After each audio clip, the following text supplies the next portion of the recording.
আমাৰ কাৰ্বি আংলং জিলা তথা ভাৰতীয় সংবিধানৰ ৬ষ্ঠ অনুচ্ছেদৰ আধাৰত সৃষ্টি আমাৰ এই জিলাখনত বিশেষকে চৰকাৰী মাটি আৰু তেনেকে ফৰেষ্ট ৰিজাৰ্ভ পিজিআৰৰ পৰা আৰম্ভ কৰি ভিজিআৰ সেইবিলাক এলেকাত স্বদেশী বিদেশীৰ অবৈধ প্ৰব্ৰজনকাৰীৰ ফলতে সৃষ্টি হোৱা আমাৰ ইয়াৰ যিখিনি খিলঞ্জীয়া লোক আছো আমি এই খিলঞ্জীয়া বাহিৰৰ পৰা অহা অবৈধভাৱে আমাৰ এই জিলাত বসবাস কৰি থকা এই অবৈধ প্ৰব্ৰজনকাৰীসকলৰ কাৰণে আমাৰ এই কাৰ্বি আংলং জিলাৰ প্ৰকৃত যিসকল খিলঞ্জীয়া আমি আছো আমাৰ ৰাজনৈতিক সামাজিক অৰ্থনৈতিক সাংস্কৃতিক সকলো দিশৰ পৰাই আজি আমি সংকটৰ সন্মুখীন হৈছো গতিকে আমি এই অবৈধ প্ৰব্ৰজনকাৰীসকলক আমাৰ ভাৰতীয় সংবিধানৰ ৬ষ্ঠ অনুসূচীৰ জৰিয়তে যিখিনি বিধি বিধান সংবিধানে আমাক প্ৰদান কৰিছে সেই সাংবিধানিক নিয়ম অনুসৰি বাহিৰৰ পৰা অহা লোকসকলক অসমৰ বিভিন্ন ৰাজ্যত বিভিন্ন জিলাত যেনেধৰণে অসম চৰকাৰে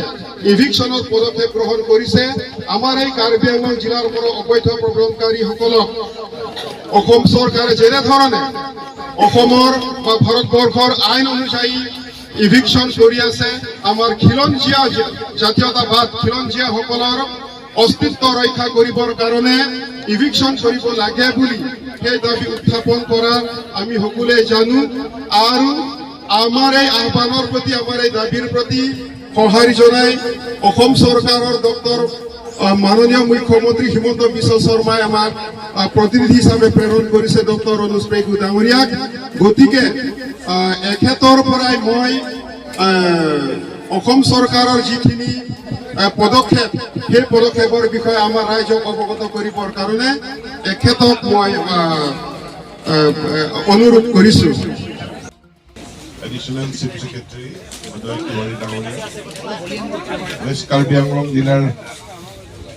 জিলা আয়ুক্ত নিচন লংফাৰ ডাঙৰীয়া প্ৰমুখ্যে ইয়াত থকা বিশিষ্ট নাগৰিকসকল যুৱ বন্ধুসকল আপোনালোক সকলোকে মই নমস্কাৰ জনাইছো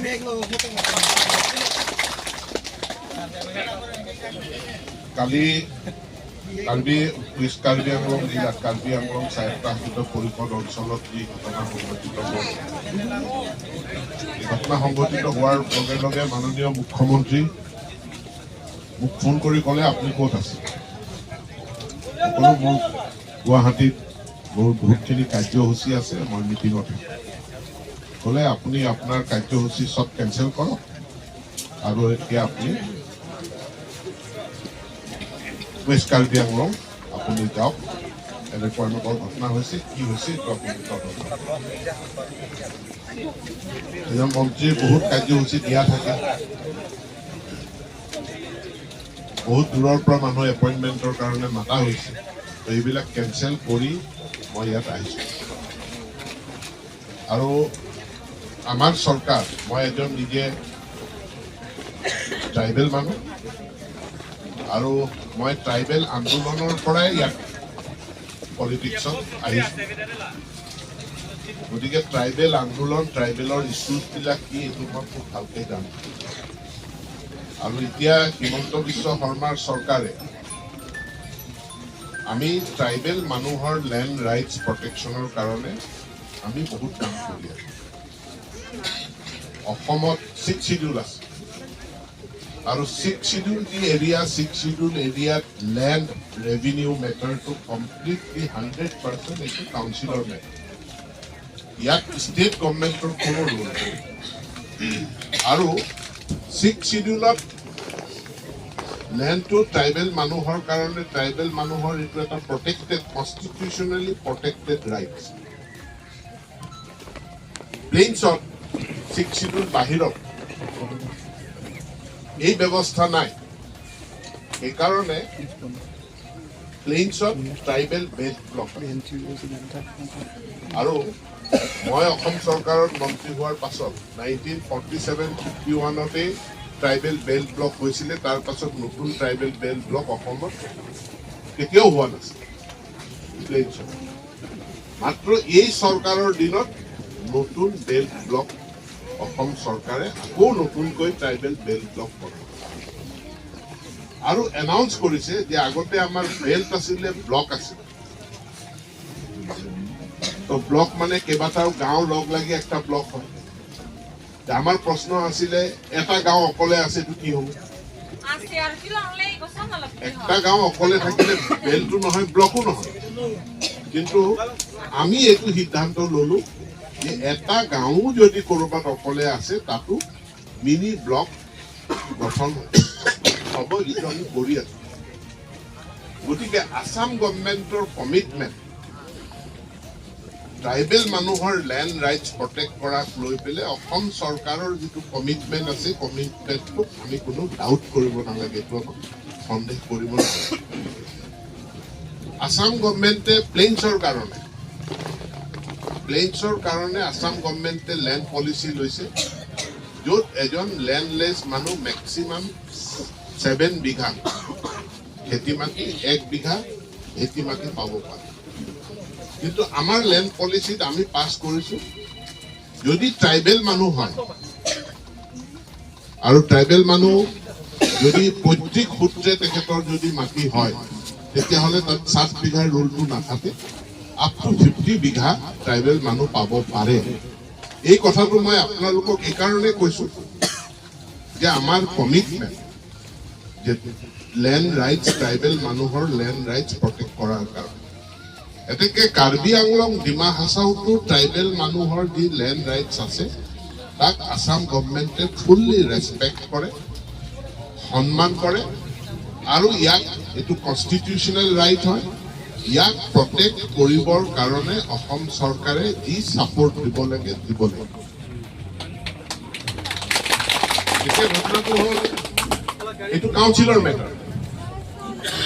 কাউন্সিলৰ মেটাৰ এই কাৰণে আমি ইয়াত কোনোৱা নাছিল আৰু এতিয়া আজি মই কালিৰ পৰা আহি ইয়াতে মই আজি আপোনালোকৰ অন্নক্ষণস্থলীটো আহি মই যিটো দেখিছো এটা কথা মই মন্ত্ৰী হিচাপে স্বীকাৰ কৰিম যে আপোনালোকৰ আন্দোলন যিটো অন্নক্ষণ কৰিছিলে এইটো শান্তিপূৰ্ণ আছিলে আৰু এইটো গণতান্ত্ৰিক আছিলে ইয়াত কোনো ভায়োলেন্সৰ মানি লৈছো আৰু এই মতে মই কেবিনেটত এই ৰিপৰ্টে মই দিম যে ইয়াত কোনো হিংসাত্মক শান্তিপূৰ্ণ আছে যিটো হ'ব লাগিছিল এটা আলোচনা হ'ব লাগিছিল আৰু কিবা কাৰণত আপোনালোকৰ পৰা এটা মেমৰেণ্ডাম ষ্টেট গভৰ্ণমেণ্টতো অহা হ'লে হয়তো ষ্টেট গভৰ্ণমেণ্টে কিবা ষ্টেপছ ল'লেহেঁতেন তো থ্ৰু ডেপুটি কমিশ্যনাৰ আপোনালোকে আন্দোলন কৰিছে থ্ৰু ডেপুটি কমিশ্যনাৰ ষ্টেট গভৰ্ণমেণ্টৰ চিফ মিনিষ্টাৰ বা চিফ ছেক্ৰেটাৰী আপোনালোকে এটা মেমৰেণ্ডাম দিয়া হ'লে আমিও হয়তো এটা কল ল'লোহেঁতেন আমিও এটা ব্যৱস্থা গ্ৰহণ কৰিলোহেঁতেন যে কি আছে কথাটো আলোচনা কৰিব পিজিআৰ ভিজিআৰ সুপ্ৰিম কোৰ্টৰ আদেশ আছে যে আমি তাত মাটিৰ পট্টা দিব নোৱাৰো আৰু ক'ৰবাত যদি আমি মাটিৰ পট্টা দিব লাগে তেতিয়াহ'লে ইকুৱেল এমাউণ্ট অফ লেণ্ড আমি বেলেগ জেগাত ৰিজাৰ্ভ কৰিব লাগিব এইটোৱে হ'ল ৰুল আজি মোৰ ধেমাজি ডিষ্ট্ৰিক্টতো মই যদি 50 বিঘা লেণ্ড পিজিআৰ লেণ্ড বা ভিজিআৰ লেণ্ড মই যদি কাৰোবাক পট্টা দিব বিচাৰো বা গভৰ্ণমেণ্ট এটা কলেজ বনাবলৈ এলটমেণ্ট দিব বিচাৰো 50 বিঘা লেণ্ড মই বেলেগ ৰিজাৰ্ভ কৰিব লাগিব বেলেগ জেগাত ৰিজাৰ্ভ নকৰাকে মই তাত পট্টা দিব নোৱাৰো গতিকে পিজিআৰ ভিজিআৰ লেণ্ডৰ ওপৰত আপোনালোকে কৈছে এনফোৰ্সমেণ্ট আছে এনফোৰ্সমেণ্ট ইভিকশ্যন হ'ব লাগে ইভিকশ্যনৰ কাৰণে আগতেও আপোনালোকে কৈছে যে কাউন্সিলে এগ্ৰি কৰিছে কিন্তু কাউন্সিলে যিটো এগ্ৰি কৰিছে এইটো কাৰ্যকৰী হোৱা নাই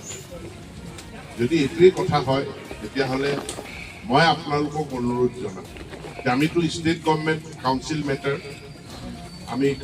কাৰণ 6 শিডিউল এইটো এনেই ষ্টেট গভৰ্ণমেণ্টে কিবা বিল বনাই পেলাই বনোৱা কাউন্সিল নহয় এইটো কনষ্টিটিউশ্যনেল ভাৰতবৰ্ষৰ সংবিধানৰ 6 শিডিউলৰ ব্যৱস্থা গতিকে আমি ইয়াত সোমাব নোৱাৰো কিন্তু সমস্যা সমাধান কৰিব লাগিব সমস্যা সমাধান কৰাৰ কাৰণে মই ভাবো যে আলোচনাটোৱে হ'ল একমাত্ৰ ৰাস্তা আৰু গভৰ্ণমেণ্টটো যদি ৰেছপন্সিভ নহ'লহেঁতেন যেতিয়া আন্দোলনটো কেতিয়া এটা পৰ্যায়ৰ পৰা আন্দোলনৰ কাৰ্যসূচী ডাঙৰ আন্দোলনৰ কাৰ্যসূচীত গুচি যায় আজি অৱস্থান ধৰ্মঘট কৰিলোঁ, নহ'ল অন্বেষণ কৰিলোঁ, নহ'ল তেতিয়া আমি ৰাস্তা ব্লকত গুচি যাম, তেতিয়া আমি কাৰ্বি আংলং বন্ধ গুচি যাম, 12 ঘণ্টা বন্ধ, ৰেছপন্স কৰা নাই, তেতিয়া 24 ঘণ্টা বন্ধ হৈ যাব। কিন্তু যেতিয়া গভৰ্ণমেণ্টটো ৰেছপন্সিভ হয়, গভৰ্ণমেণ্টটো কথা শুনে, গভৰ্ণমেণ্টটো ৰেছপন্সিভ হ'লে আমি আন্দোলনটো বঢ়াই দিয়াৰ প্ৰয়োজন নাই, গভৰ্ণমেণ্টে কথা পাতিব বিচাৰে। আৰু মই আজি মাননীয় মুখ্যমন্ত্ৰীৰ হৈ আপোনালোকক জনাইছোঁ যে আমি এটা ৰেছপন্সিভ গভৰ্ণমেণ্ট, আমি আপোনালোকৰ লগত কথা পাতিব বিচাৰিছোঁ কি আছে, আৰু আলোচনাৰ জৰিয়তে আমি বস্তু ইয়াৰ এটা চলিউশ্যনত ইয়াৰ মীমাংসাত লৈ যাব বিচাৰিছোঁ। এই কথাটো মই মাননীয় মুখ্যমন্ত্ৰীৰ হৈ আপোনালোক সকলোকে জনাইছোঁ। তুলিৰাম লগত কালি মোৰ ফোনত কথা হৈছে, স্বাভাৱিক কথা, এজন CM তেখেতৰ ঘৰ জ্বলিছে, মইতো খবৰ লওঁ। তেতিয়া তেওঁ কৈছে আজিয়ে আলোচনা হোৱাৰ কথা আছে, আজি আলোচনা হোৱাৰ কথা আছিলে, মই চিঠি দিছিলোঁ, 4 বজাত আলোচনা আছিলে, কিন্তু তেওঁলোক 3 বজাত এইটো ঘটনা হোৱাৰ কাৰণে অনশনস্থলীৰ পৰা তেওঁলোকক উঠাই নিয়াৰ কাৰণে এতিয়া আলোচনাটো নহ'ল। ঠিক আছে, এতিয়া মই পষ্টমৰ্টেমটো ডেফিনেটলি পাহৰি যাম, এইটো নহয়, পষ্টমৰ্টেম হ'ব। কি পৰিস্থিতিত কেনেকৈ এই ঘটনা ঘটিলে ইয়াৰ পষ্টমৰ্টেম নিশ্চিতভাৱে হ'ব। পষ্টমৰ্টেম মানে ইয়াৰ ডিপাৰ্টমেণ্টেল বা চিফ মিনিষ্টাৰে যেনেকৈ বিচাৰে তেনেকৈ ইয়াৰ এনকুৱাৰী হ'ব, সেইটোকে মই কৈছোঁ পষ্টমৰ্টেম। সেইটো এটা বেলেগ চেপ্টাৰ, এনকুৱাৰী হ'ব, কিন্তু চিটুৱেশ্যনটোক আমি আগুৱাই লৈ যাব লাগিব। আপোনালোকে কিছুমান জেনুইন ইছ্যু ৰেইজ কৰিছে, জেনুইন ইছ্যু ৰেইজ কৰিছে। এইটো হ'ল শিডিউল কাৰ্বি আংলঙৰ কাৰ্বি আৰু আদাৰ ইণ্ডিজিনাছ যি কমিউনিটি আছে তেওঁলোকৰ প্ৰটেকশ্যন, তেওঁলোকৰ গেৰাণ্টি, এই অঞ্চল তেওঁলোকৰে হৈ থাকিব, তেওঁলোকৰে ইয়াত চৰকাৰ চলিব, তাৰ প্ৰটেকশ্যন, তাৰ কাৰণে যি ব্যৱস্থা গ্ৰহণ কৰিব লাগে কৰিব। গতিকে মোৰ ফালৰ পৰা মই আপোনালোকক এটা আহ্বান জনাম, যিহেতু লেণ্ড ৰেভিনিউ মেটাৰ ষ্টেট গভৰ্ণমেণ্টে অকলে আলোচনা কৰিলে ৰিজাল্ট নোলাব। মই আকৌ ৰিপিট কৰিছোঁ, যিহেতু লেণ্ড ৰেভিনিউ মেটাৰ ষ্টেট গভৰ্ণমেণ্টে অকলে আপোনালোকৰ লগত আলোচনা কৰিলে ৰিজাল্ট নোলাব। ৰিজাল্ট ইয়াৰ চলিউশ্যন দিব পাৰিব council. Decision has to be taken by the council, কাৰণ কনষ্টিটিউশ্যনেল মেণ্ডেট কাউন্সিলৰহে আছে। গতিকে মই প্ৰপ'জ কৰোঁ, আজি মই ইয়াত আহিছোঁ, গোটেইখিনি কথা মই সকলো কথা বতৰা শুনি যিটো বুজিছোঁ, আৰু নিশ্চয় এটা কথা কৈছে যিটো মই ৰেকৰ্ড কৰিলোঁ, এইটো হ'ল যে এইটো অকল PTR তাৰমানে ইয়াত ব্ৰডাৰ, গোটেই কাৰ্বি আংলঙৰ ব্ৰডাৰ এণ্ড গ্ৰেটাৰ ইছ্যুজ ইয়াত ইনভলভ হৈ আছে। তো অকল যদি PTR আলোচনা কৰিব লাগে তেনেহ'লে কাউন্সিল ইজ এপ্ৰপ্ৰিয়েট অথৰিটি, কিন্তু যদি ব্ৰডাৰ এণ্ড গ্ৰেটাৰ ইছ্যুজো যদি ডিছকাছ কৰিব লগা আছে তেতিয়াহ'লে ষ্টেট গভৰ্ণমেণ্ট থাকিব লাগিব। আৰু আনকি কিছুমান ইছ্যু আছে যিটো হয়তো আমি চেণ্ট্ৰেল গভৰ্ণমেণ্ট লগতো কথা পাতিব লাগিব।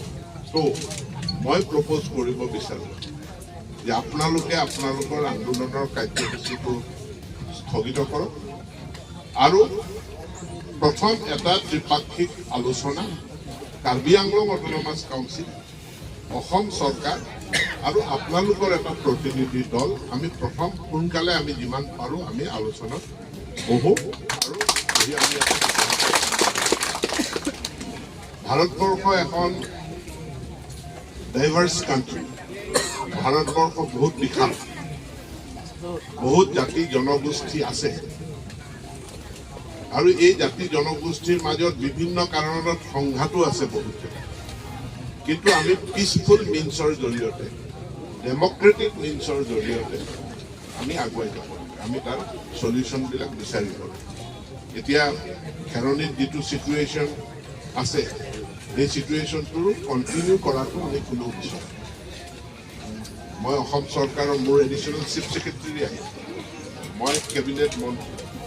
মই আপোনালোকক এই কথাটো দিছোঁ যে যেতিয়াই আপোনালোকে বিচাৰে যিমান কম সময়ৰ ভিতৰত আমি এটা ত্ৰিপাক্ষিক আমি এটা আলোচনাত বহিম, গোটেই ইস্যুটোক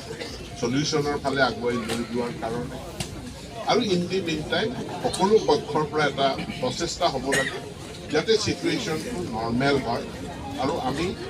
ডাইলগ ইণ্টাৰেকশ্যন চবেই চবৰ লগত কথা পাতাৰ কাৰণ আলোচনা বুলি ক'লে এনেকুৱা হ'ব যে যাৰ ওপৰত আপোনাৰ খং উঠি আছে তাৰ লগতো আপুনি আলোচনা কৰিব।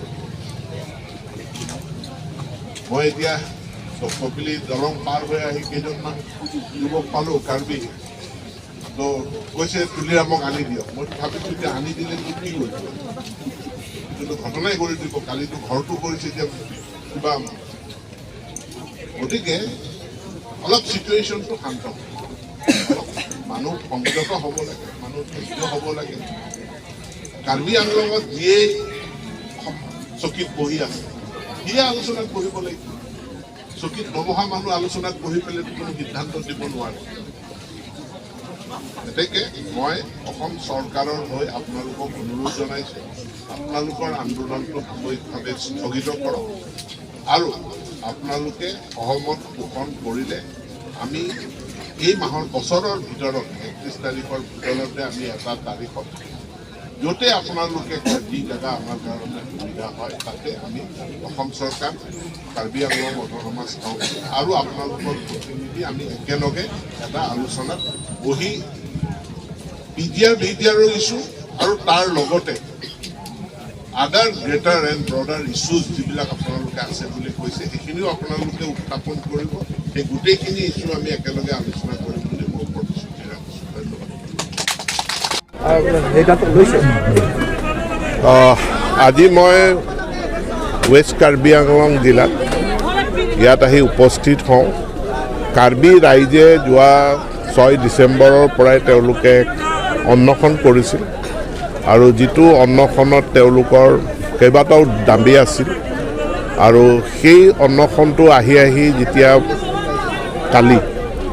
পুৱতি নিশা তেওঁলোকক চিকিৎসাৰ কাৰণে গুৱাহাটী মেডিকেল কলেজলৈ লৈ যোৱা হয়, স্থানান্তৰিত কৰা হয় অন্বেষণকাৰীসকলক। তাৰ পাছতে এক অনাকাংক্ষিত পৰিস্থিতি এটা সৃষ্টি হয় যিখিনি আমি সকলোৱে জানো। আজি মই অসম চৰকাৰৰ অতিৰিক্ত মুখ্য সচিব অজয় তিৱাৰী তেওঁক লগত লৈ এই অনশনস্থলীত আহি কাৰ্বি ৰাইজৰ লগত মই আলোচনাত অনুষ্ঠিত কৰোঁ আৰু অসম চৰকাৰৰ তৰফৰ পৰা মই তেওঁলোকক অনুৰোধ জনাওঁ যে অসম চৰকাৰ জনজাতীয়সকলৰ সমস্যা, তেওঁলোকৰ ভূমিৰ অধিকাৰ এইটোক লৈ খুবেই সংবেদনশীল আৰু সমস্যাসমূহ সমাধান কৰাৰ কাৰণে ধাৰাবাহিকভাৱে পদক্ষেপ লৈ আহিছে। কাৰ্বি আংলঙৰ যিটো ভূমিৰ সমস্যা এইটো মূলতঃ কাৰ্বি আংলং স্বায়ত্তশাসিত পৰিষদে ইয়াক চোৱা চিতা কৰে, কাৰণ সাংবিধানিকভাৱে লেণ্ড ৰেভিনিউটো কাৰ্বি আংলং স্বায়ত্তশাসিত পৰিষদক দিয়া হৈছে। ৰাজ্য চৰকাৰৰ ইয়াত ভূমিকা নাথাকে। কিন্তু তেওঁলোকে জনায় যে এইটো কেৱল ভিজিআৰৰ সমস্যা নহয়, তাৰ লগত আৰু বহল গ্ৰেটাৰ এণ্ড ব্ৰডাৰ বহুত কাৰ্বিসকলৰ অস্তিত্বৰ প্ৰশ্নক লৈ বহুতখিনি ইছ্যু ইয়াৰ লগত জড়িত হৈ আছে। ইয়াৰ পৰিপ্ৰেক্ষিততে মই তেওঁলোকক আহ্বান জনাওঁ যে অসম চৰকাৰে অতি শীঘ্ৰে এক ত্ৰিপাক্ষিক বৈঠক অনুষ্ঠিত কৰিব, অৰ্থাৎ ৰাজ্য চৰকাৰ, কাউন্সিল আৰু আন্দোলনকাৰী ৰাইজৰ প্ৰতিনিধিক লগত লৈ এক ত্ৰিপাক্ষিক বৈঠক অনুষ্ঠিত কৰিব আৰু তেতিয়ালৈকে তেওঁলোকৰ যি আন্দোলনৰ কাৰ্যসূচী আছিল, অন্বেষণ আছিল, তাক স্থগিত ৰখাৰ বাবে মই আহ্বান জনাওঁ। মোৰ আহ্বানৰ প্ৰতি সঁহাৰি জনাই তেওঁলোকে অন্বেষণৰ কাৰ্যসূচী স্থগিত ঘোষণা কৰে আৰু আমি এই বছৰটোৰ বা এই মাহটোৰ ভিতৰতে মুখ্যমন্ত্ৰী এই মুহূৰ্তত কাকিজানত আছে, গতিকে এই মাহৰ ভিতৰতে আমি ত্ৰিপাক্ষিক বৈঠকখন অনুষ্ঠিত কৰিম। নহয়, এয়া কাৰ্বিৰ অস্তিত্ব ৰক্ষা আন্দোলন, গতিকে আপোনালোকে আজি আলোচনাও কৰিলে মন্ত্ৰীৰ লগত, কেনেধৰণে আগুৱাব পৰৱৰ্তী পৰ্যায়ত? নাই এইটোত আচলতে হয়, প্ৰথমতে গোটেই অসমবাসীয়ে যাতে এটা কথা যাতে স্পষ্টকৈ বুজক বা শুনক, এই আন্দোলন মাত্ৰ পিজাৰৰ আন্দোলন নহয়। পিজাৰটো মাত্ৰ সৰু এটা জেগা। আমাৰ সমস্যাতে সমগ্ৰ কাৰ্বি আংলঙৰ সমস্যা, কাৰ্বি আংলঙৰ অস্তিত্ব যে বৰ্তমান নথকা হৈছে, মানে কাৰ্বি আংলং মাত্ৰ নাম মাত্ৰ কাৰ্বি আংলং হৈছে। কাৰ্বি আংলং মানে কাৰ্বিসকলৰ পাহাৰ, কিন্তু এতিয়া কাৰ্বিসকলৰ পাহাৰ নহৈ পেলাই এতিয়া অনা অসমীয়া বহিৰাগত লোকসকলৰ পাহাৰ হৈ আছে। ইয়াতে আমাৰ ৰাজনৈতিক অৰ্থনৈতিক আৰু সামাজিক গোটেইখিনি অধিকাৰটো গোটেইখিনি লৈ পেলাই কাৰ্বিসকলৰ একো তাত ক্ষমতা নথকা হৈছে। আমি লাজ লগা কথা যে আমি অনখন এনেকুৱা স্থানত বহিবলগীয়া হৈছোঁ, যিটো স্থান যিটো জিলা আমি ষষ্ঠ অনুসূচিত জিলা বুলি আমি জানো, যিটো জিলা আমি 6 জিলা বুলি আমি জানো, তাত আমি 15 দিনলৈকে আমি তাত অনশনত আমি বহিবলগীয়া হৈছোঁ। আৰু এইটোত আমাৰ দাবীটো হৈছে PGR তাত অবৈধভাৱে বেদখলকাৰী বেদখলমুক্ত, কাৰণ গোটেই অসমত বেদখলকাৰী বা বেদখলমুক্তখিনি চলিছে, তাত লাখ লাখ বিঘা অসম চৰকাৰে গোটেইখিনি বেদখলমুক্ত কৰিছে। আৰু সেইটো আমাৰ ফালৰ পৰা এইটো আমি কাৰ্বি সমাজে সেইটো আমি আদৰণিজনে আমি ধন্যবাদ জ্ঞাপন কৰিছোঁ। অসম চৰকাৰে এটা পৰ্যায়লৈকে তেওঁলোকে উচ্ছেদ কৰিব পাৰিছে। কিন্তু এইখিনিত একেটা অসমৰ অংশ কাৰ্বি আংলঙত 3-4 বছৰ ধৰি ইমান যে আমি প্ৰতিবাদ কৰিছোঁ, আমি আন্দোলন কৰিছে উচ্ছেদ হওক, ইয়াতো বেদখলকাৰী আছে, ইয়াতো চৰকাৰী ভূমি আছে, তাত বহিৰাগত লোকক কেনেকৈ দখল কৰি পেলাই। আৰু আচলতে ট্ৰাইবেল বেল এণ্ড ব্লকত ইয়াতকৈ চেঞ্চিটিভ হৈছে 6 শিডিউল, যিটো সংবিধানে আমাক পৃথক এটা সুৰক্ষা দিছে, কিন্তু তাৰ পাছতে অসম চৰকাৰে আমাক গুৰুত্ব দিয়া নাই। ইমান যে স্মাৰক পত্ৰ আমি প্ৰদান কৰিছে, সেইকাৰণে আজি হয় অসম চৰকাৰ অসমৰ মন্ত্ৰী ইয়াত আহিছে, কিন্তু আমি স্মাৰক পত্ৰ প্ৰদান কৰা নাই, কাৰণ স্মাৰক পত্ৰ যিমান দিবলগীয়া আছে গোটেইখিনি দিলোঁ আমি। কিমান বাৰম্বাৰ আমি অসম চৰকাৰক দিল্লী, গুৱাহাটী, কাৰ্বি আংলং কিমান যে স্মাৰক পত্ৰ আমি প্ৰদান কৰিছোঁ, কিন্তু আজিলৈকে অসম চৰকাৰে আমাৰ দাবীবোৰ পূৰণ কৰিব বিচৰা নাই, বা কোনে পূৰণ কৰাটো দূৰৰে কথা, আমাৰ প্ৰতি কোনো গুৰুত্ব নাই বা কোনো এটা প্ৰতিক্ৰিয়া আজিলৈকে আমি দেখা পোৱা নাই। সেইকাৰণে কিমান ৰাজপথ উত্তাল কৰিছোঁ, লাঠিৰ কোব খাইছোঁ, তেজ বহাইছোঁ, কোনো ধৰণৰ প্ৰতিক্ৰিয়া নেদেখুৱাৰ আমি শেষ পৰ্যায়। আৰু কাৰ্বি আংলঙতো গোটেইখিনি শেষ হৈ গৈছে। আজি কাৰ্বি আংলঙত এতিয়া মাত্ৰ কাৰ্বি আংলঙৰ সেই বেদখলকাৰী অৰ্থাৎ সেই ভূমি আগ্ৰাসনৰ কাৰণে আমি কাৰ্বিসকলে মাত্ৰ 35% হৈছে। ত্ৰিপুৰাৰ দৰে একেটাই ত্ৰিপুৰা হৈ আছে, একেটা কাৰ্বি আংলং একে অৱস্থাটো নথকা হৈছে গোটেইখিনি, গোটেই অসমবাসী সেই কথাটো কমায়। কিন্তু এই গোটেইটো বিষয়টো লৈ কেতিয়াও অসম চৰকাৰে গুৰুত্ব দিয়া নাই বা গুৰুত্ব দিব বিচৰা নাই, আমাৰ সমস্যাবোৰ বুজিব চেষ্টা কৰা নাই আৰু পূৰণ কৰিব বিচৰা নাই। সেইকাৰণে শেষ পৰ্যায় অন্নখনত আহিছোঁ। অন্নখনত আমি কাৰণ যিমানখিনি আন্দোলন কৰাৰ যিমানখিনি প্ৰক্ৰিয়া আছে, যিমানখিনি ফৰ্ম আছে, ডেম'ক্ৰেটিক যিটো মুভমেণ্ট যিটো ফৰ্ম আছে, গোটেইখিনি আমি কৰিলোঁ। আৰু সেইকাৰণে আমি শেষ পৰ্যায় নিজৰ প্ৰাণটো আমি আহুতি দিয়াৰ কাৰণে আমি সাজু আছোঁ। হাংগাৰ ষ্ট্ৰাইক আমি অন্নখনে 15 দিনলৈকে আমি জাৰি ৰাখিছোঁ, কিন্তু যোৱাকালি সেই গোটেইটো ঘটনা লৈ পেলাই সেই গোটেইখিনি ঘটনা বা এই গোটেইখিনি সংঘাতৰ কাৰণে আমি যোৱাকালি আমি অন্নখনখিনি ভংগ কৰিছোঁ। আৰু অসম চৰকাৰে আমাক প্ৰতিশ্ৰুতি দিছে যে অতি শীঘ্ৰে কাৰ্বি আংলঙৰ তুলিৰাম মহাঙৰ চৰকাৰ অৰ্থাৎ তুলিৰাম মহাঙৰ নেতৃত্বৰ যিটো চৰকাৰ, অসম চৰকাৰ হিমন্ত বিশ্ব শৰ্মাৰ চৰকাৰ আৰু কাৰ্বি আংলঙৰ যিটো আমাৰ সাধাৰণ ৰাইজ, আমাৰ লগত এটা বৈঠক হ'ব, আলোচনা হ'ব। আৰু এইখিনি বৈঠকত আলোচনাত সেই সমগ্ৰ সমস্যাবোৰ যদি সমাধান নহয়, কিন্তু আকৌ আজি আমি 9জন আছোঁ আন্দোলনত, আৰু আগন্তুক দিনক আমি 1000 মানুহ গোট খাই পেলাই আমি আন্দোলন কৰিব গৈ আছোঁ। হয় হয়, এতিয়া আমাক যিটো প্ৰতিশ্ৰুতি দিছে, ইয়াত যিদিনা আমি আলোচনাত বহিম সেইখিনি সময়ত বা সেইদিনাখন সেইখিনি বৈঠকত হিমন্ত বিশ্ব শৰ্মাই নিজেই সেই আলোচনাত বহিব। তেওঁলোকে গোটেইখিনি আমাৰ সমস্যাবোৰ বুজিব আৰু আমি আশা কৰিছোঁ সমাধানো কৰিব বুলি আমি আশা কৰিছোঁ। আৰু যদি নহয়, আমি সদায় এটা কথা কৈ আহিছোঁ, আমি অসমৰ কাৰণে আমি কি কৰা নাই, অসমৰ কাৰণে কোনটো পৰ্যায়ত আমি থিয় দিয়া নাই, আমি প্ৰাণ দিছোঁ, তেজ দিছোঁ। অসম আন্দোলনৰ পৰা আৰম্ভ কৰি পেলাই বিভিন্ন ধৰণৰ ভাষা আন্দোলন, অসম আন্দোলন গোটেইখিনি আমি কাৰ্বি সমাজে আমি ত্যাগ কৰিছোঁ বা আমি প্ৰাণখিনি আহুতি দিছোঁ। আপোনালোকে লাগিলে অসমবাসী এটা সেই শ্বহীদ তালিকা 855 জন যিটো শ্বহীদ তালিকা, সেই শ্বহীদ তালিকাত চাওক, তাত যে কিমান 855 জনকে যিমানখিনি সেই শ্বহীদসকলৰ কথা কৈ থাকে, কিন্তু যে তাত 855 জনৰ ভিতৰত যে তাত কিমান 50-60 জন যে কাৰ্বি সমাজৰ পৰা কাৰ্বিসকলে নিজৰ প্ৰাণখিনি দিলে, এই কথা যাতে অসমৰ অসমীয়া যাতে মনত ৰাখে আৰু হিমন্ত বিশ্ব শৰ্মাই এই কথা মনত ৰাখে, আৰু অসমৰ যিমানখিনি জ্যেষ্ঠ নেতাসকল আছে এই কথাষাৰ যাতে মনত ৰাখে। আৰু সদায় মানে এই গোটেইটো বিষয়টো লৈ পেলাই যাতে গুৰুত্ব দিয়ে, আমি সেইখিনি আহিছোঁ। আৰু সদায় কৈছোঁ, যদিহে আমি আচলতে অসমৰ পৰা আমি পৃথক হ'ব নিবিচাৰোঁ, বড়োসকলে, ডিমাচাসকলে, কাৰ্বিসকলে কেতিয়াও অসমৰ পৃথক হ'ব নিবিচাৰে বা কেতিয়াও বিচৰা নাই। কিন্তু আজিলৈ বাধ্যতাত আমি পৃথক কিয় হ'ব বিচাৰিছোঁ, আমি স্বায়ত্ব শাসন আমি কিয় বিচাৰিছোঁ, আমি আৰ্টিকল 244 কিয় বিচাৰিছোঁ, কাৰণ আমি অসমত থাকি পেলাই আমি সুৰক্ষা আমি অনুভৱ কৰা নাই, আমাক সুৰক্ষা দিব পৰা নাই, আমাৰ দাবী, আমাৰ সমাধান, আমাৰ সমস্যাবোৰ বুজিব পৰা নাই। সেইকাৰণে আমি সদায় কৈ আছোঁ, যদি আমাক সুৰক্ষা দিব নোৱাৰে, দিব নিবিচাৰে বা গুৰুত্ব দিব বিচাৰে, আমাক পৃথক ৰাজ্যত দিয়ক বা আৰ্টিকল 244 দিয়ক। সেইটো আমাৰ স্পষ্ট কথা।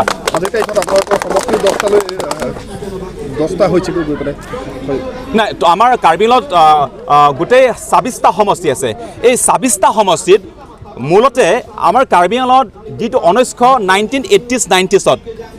30-40 বছৰৰ আগত কাৰ্বি আংলঙত আমি কাৰ্বিসকলৰ জনসংখ্যা প্ৰায় 70-80% আছে। কিন্তু এতিয়া 2011 অৰ্থাৎ এতিয়া চেঞ্চাছ হ'ব, বৰ্তমান সময়ত কাৰ্বিসকলৰ আমাৰ জনসংখ্যা আছে মাত্ৰ 35%। এতিয়া এইখিনি ক্ষেত্ৰত আমি কাৰ্বিৰ স্থানত যদি অন্য জাতি থাকিলেহেঁতেন কি কৰিলেহেঁতেন? অৱশ্যে আমি বৰ্তমান যি কৰিছোঁ যেনেকৈ যুঁজি আছোঁ সেই একেটাই যুঁজিবলগীয়া হয় কাৰ্বি আংলঙত টোটেল ২৬টা সমষ্টি আছে সেই ২৬টা সমষ্টিত মাত্ৰ 10খনমান সমষ্টিতে কাৰ্বিসকলৰ হাতত পৰিছে বাকী 16খন সমষ্টি গোটেইখিনি বহিৰাগত অনাসমীয়াৰ হাতত গোটেইখিনি গৈ পৰিছে সেইকাৰণে এই গোটেইটো বিষয়টোলৈ যিহেতু হয় কাৰ্বি আংলং স্বায়ত্তশাসিত হৈছে আমাক পৃথক এটা সুৰক্ষা দিয়া বা অৰ্থাৎ আমাৰ নিজাববীয়া এটা ক্ষমতা আছে এইটো আমি বুজিছোঁ কিন্তু সেইখিনিত যিয়ে নহওক আমি অসমৰ ভিতৰত আছোঁ অসমক বৰ অসম কৰি তোলাৰ কাৰণে আমি অসমৰ লগতে আমি থিয় দি আহিছোঁ তাত ক'ৰবাত অসম হৈছে কাৰ্বি আংলং বা কাৰ্বি সমাজৰ গাৰ্জেন তেনেহ'লে আজি হিমন্ত বিশ্ব শৰ্মাৰ যিটো চৰকাৰে জাতি মাটি ভেটিৰ বুলি কৈ চিঞৰি তেওঁলোকে শাসনত আহিল আজি এই চৰকাৰ ক'ত যিটো চৰকাৰে খিলঞ্জীয়াৰ কথা কৈ শাসনত আহিল আজি এই চৰকাৰ ক'ত য'ত নেকি আমি অন্নখন 15 দিন লাগে নেকি অসম চৰকাৰৰ দৃষ্টিত মানে সেই পৰিবৰ কাৰণে সদায় আমাৰ প্ৰতি সেই সমদৃষ্টি আমি দেখা নাই সেইকাৰণে আমি যাতে এই কথা তেওঁলোকে এটা গভীৰভাৱে অকণমান গুৰুত্ব দিয়ে সেইকাৰণে আমি ইয়াত আহিছোঁ আৰু অসম চৰকাৰে যাতে আমি দেখি আছোঁ যে অসমত আজি অসমৰ অসমীয়া সদায় কৈ থাকে যে কাৰ্বিসকলে নিজক অসমীয়া কিয় নকয় ডিমা হাছাসকলে নিজক অসমীয়া কিয় নকয় বড়োসকলে নিজক অসমীয়া কিয় অসমৰ অসমীয়া বুলি কোৱাৰ কাৰণে জনগোষ্ঠীয় লোকসকলে কাৰণে যাতে অসমৰ জ্যেষ্ঠ নকৰ আমাৰ প্ৰতি কিবা এটা সমদৃষ্টি ৰাখক কিবা এটা চিন্তা কৰক আমাৰ সমস্যা আমাৰ সংস্কৃতি আমাৰ গোটেইখিনি নিজৰ প্ৰাপ্য অধিকাৰ পৰা আৰম্ভ কৰি আমাৰ কলা সংস্কৃতি গোটেইখিনি ক্ষেত্ৰত গুৰুত্ব দিয়ক আমি কেনেকৈ যে বসবাস কৰোঁ আমাৰ সেই স্থিৰতা আমাৰ সেই অস্তিত্বৰ অকণমান কিবা কৰক এতিয়া যোৱাবাৰ অৰিয়েল টিমং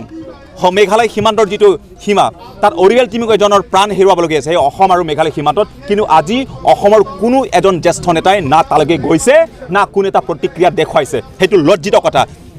আৰু কেইদিনমান আগত ডিমা হাছাওত তাত এজন মহিলাক কাৰ্বি মহিলাক 5 গৰাকী এজন ইঞ্জিনিয়াৰে ধৰ্ষণ কৰি হত্যা কৰিলে তেতিয়া অসমৰ জ্যেষ্ঠ নেতাসকল ক'ত আছিলে অসমৰ যিমানখিনি ৰাজনীতিকৰ্মী তেওঁলোকে ক'ত আছিলে সেইকাৰণে যেতিয়া অসমৰ সমস্যা হয় কাৰ্বিসকলৰ সমস্যা হৈ পৰে কিন্তু যেতিয়া কাৰ্বিসকলৰ সমস্যা হৈ পৰে কিন্তু অসমৰ সমস্যা নহয় সেইকাৰণে আমি সুধিব বিচাৰিছোঁ কাৰ্বিসকলৰ চকু পানী কাৰ্বিসকলৰ তেজ কাৰ্বিসকলৰ প্ৰাণ কি অসমীয়াৰ প্ৰাণ নহয় অসমীয়াৰ তেজ নহয় অসমীয়াৰ চকু পানী নহয় যদিহে নহয় আমাক পৃথক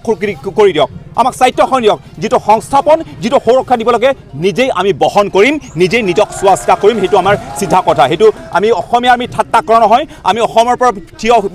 আমি পৃথক হ'ব বিচাৰোঁ সেইটো নহয় আমাৰ কথা হৈছে আমাক সুৰক্ষা দিয়ক আমাক চাওক আমাক অকণমান গুৰুত্ব দিয়ক আমাকো মানৱতাৰ জনগোষ্ঠীয় কাৰ্বি সমাজ এটা সন্মান ৰাখক সেইদিনাৰ পৰা আমি নিজক অসমীয়া বুলি কোৱা আৰম্ভ কৰিম কৈ আহিছোঁ আমি অসমীয়া বুলি কাৰ্বি সমাজে অসমীয়া আমি অসমীয়া নহওঁ দুখীয়া বুলি কৈ আছোঁ অসমীয়াৰ অস্তিত্বৰ বিষয়টো লৈ পেলাই অসমীয়া সদায় কৈ আহিছোঁ আজিৰ অসমীয়া নিজক অসম ৰহাতলৈ যাব বুলি এই কথাষাৰো কৈ আহিছোঁ কিন্তু আমি মাত্ৰ আমিহে কৈ আছোঁ কিন্তু আজি অসমৰ অসমীয়া ক'ত এইবোৰ কথা সেই গোটেইটো বিষয়টো লৈ পেলাই আমি আহিছোঁ গোটেই দাবীটো হৈছে অবৈধভাৱে পাট্টা গ্ৰহণ কৰা অবৈধভাৱে আপোনাৰ ট্ৰেডিং লাইচেঞ্চ গ্ৰহণ কৰা অবৈধভাৱে গোটেইখিনি বেদখলকাৰী স্কুলৰ মাটি আছে কলেজৰ মাটি আছে এগ্ৰিকালচাৰৰ মাটি আছে চেৰিকালচাৰৰ মাটি আছে ইৰিগেশ্যনৰ মাটি আছে ঠায়ে বহুতখিনি তেনেকুৱা বেদখলকাৰীৰ কাৰণে আমি গোটেই কাৰ্বিঙত এতিয়া আমি মাইনৰিটি হৈ পেলাই এটি কাৰ্বি ভূমি হৈ থকা নাই সেইটো আমাৰ গোটেইখিনি হয় সমগ্ৰ দাবীটো লৈ পেলাই আমি আন্দোলন কৰিছোঁ সেইটো